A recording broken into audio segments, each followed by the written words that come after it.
my head. Thanks.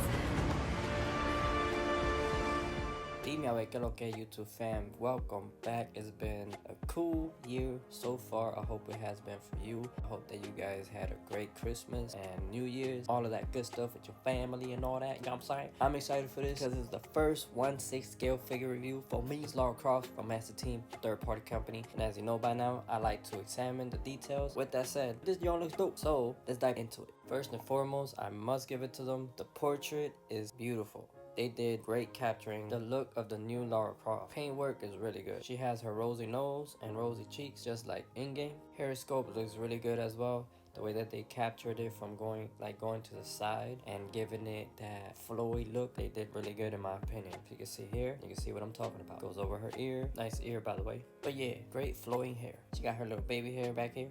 Ponytail got some cool details you can see there. They have some other stray hair sculpted in there as well. Got her little scrunchie.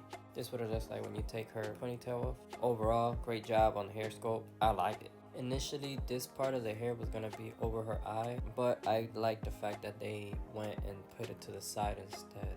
I like how they captured the eyes as well. They gave it that realistic look, making it glisten. And a little touch of eyeliner there too.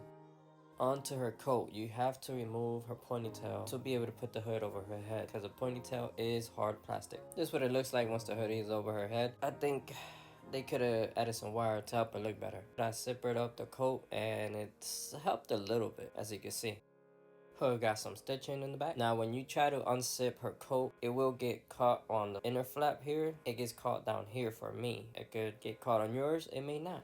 The coat feels really good, although it doesn't have no front pockets at all. Back here you can see some more stitching. This black part right here is the same material as the coat, and it is accurate to the game. In the front she has her front pocket, but it doesn't have a zipper. She is also missing the logo that's on the side of her arm.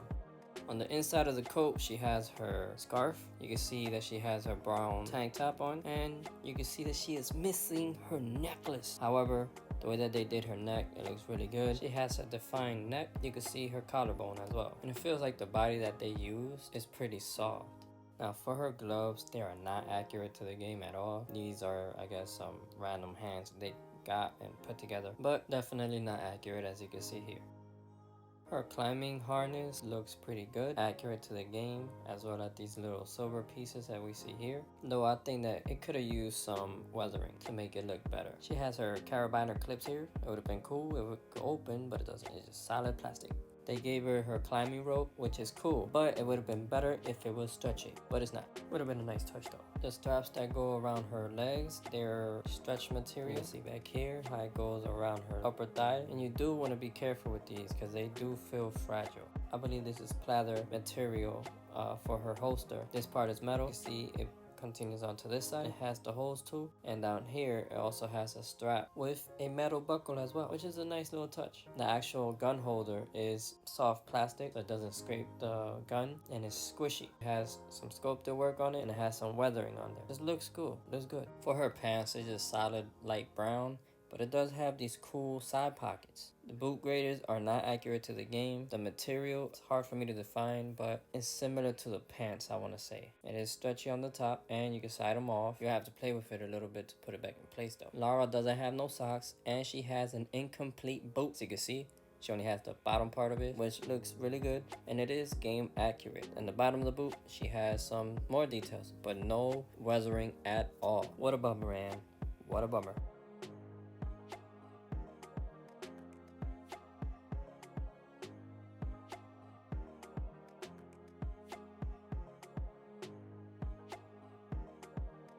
Surprisingly enough, with the coat, they did really good because her coat doesn't hinder arm articulation. So good job, Master Team. Good job.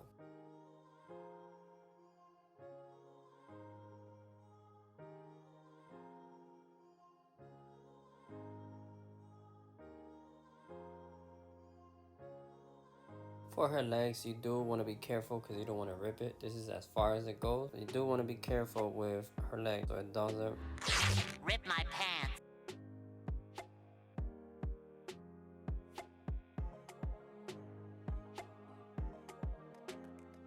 She has very little ankle rocker, which definitely would have helped this figure out as well.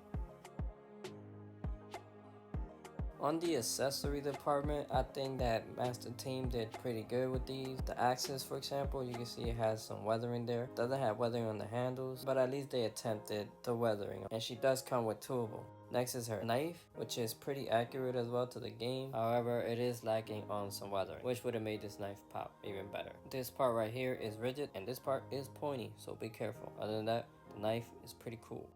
The arrows look good. They managed to be able to add some detailed work here and some weathering, as you can see in the tip. For the end of the arrows, you can see that they added some details here. And she does comes with two of them, which is pretty cool. Could have added another one, but it's fine. Here, they did really good with the paint job.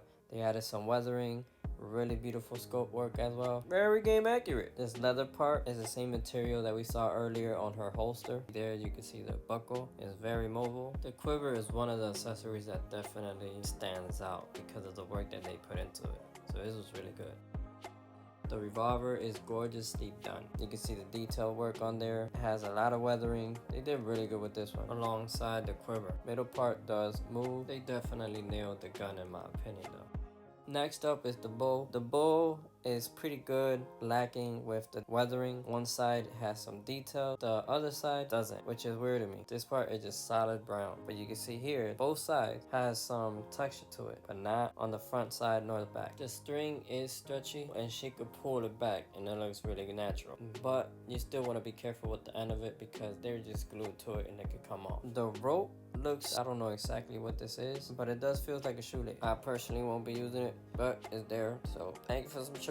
These are ice screws, I think, or something like that. She uses these in the game to climb up. Come with this, which I believe it is for holding it, but you can just close it and hang it on her climbing harness. Lara also comes with her handy dandy walkie-talkie that has no weathering at all, but you can see that little middle clip there. You can see that little sticker that shows 2022 with some buttons. But that's it. For the last of her accessories, she does comes with some crampons, but this is terribly executed in my opinion. Feels extremely fragile. It doesn't really hold on to her feet. Slips off right away. I think they should have given it some different engineering, but they still gave it to us and I'm thankful for it, even though it sucks. Now, I don't really show hands, but I just wanted to show you guys how she holds the arrows and how she holds the bow string. This is what it looks like with her holding her revolver. As you see, the finger is on the trigger, which I like it. And it's a really good fit in her hands. So they did really good with that. Lastly, this is what it looks like when she's holding her knife, which it looks really good in her hands. I like it. I like it. Well, that's a wrap up, you guys, on my first 1/6 scale review figure, which is Lara Croft by Master Team, a third-party company. This is her expedition outfit that they did from Rise of the Tomb Raider, which is a second installment in the series. I don't know why they went with this outfit, but it's pretty cool. Now, there were some things missing. Her necklace, she doesn't have her beanie hat with the goggle. The gloves were not the right ones. She's missing some jacket pockets, and she missing the logo on the side. Really missed out on some weathering. This figure would have definitely looked great if she had some weathering. I mean, she is climbing on things and falling and, you know, all of this extra stuff. So weathering is a must for any Lara Croft figure. And she's lacking a bit in her articulation department, but her aesthetics is beautiful. And the jacket is really good for what it is. The figure is a must-have if you are a fan of the game and a fan of this version of Lara Croft. She doesn't come with a base, though it would have been cool. The figure nonetheless is a gorgeous piece, and once again I do recommend her to anybody that's a fan of this version of Lara Croft. With that being said, thank you so much for taking the time out to go over this review with me. I appreciate you guys. If you like what I'm doing here, remember to subscribe, smash the crap out of that like button, and make sure you guys comment. Let me know what you guys think. Other than that, I hope you guys enjoy these pictures and y'all be blessed. Thank you.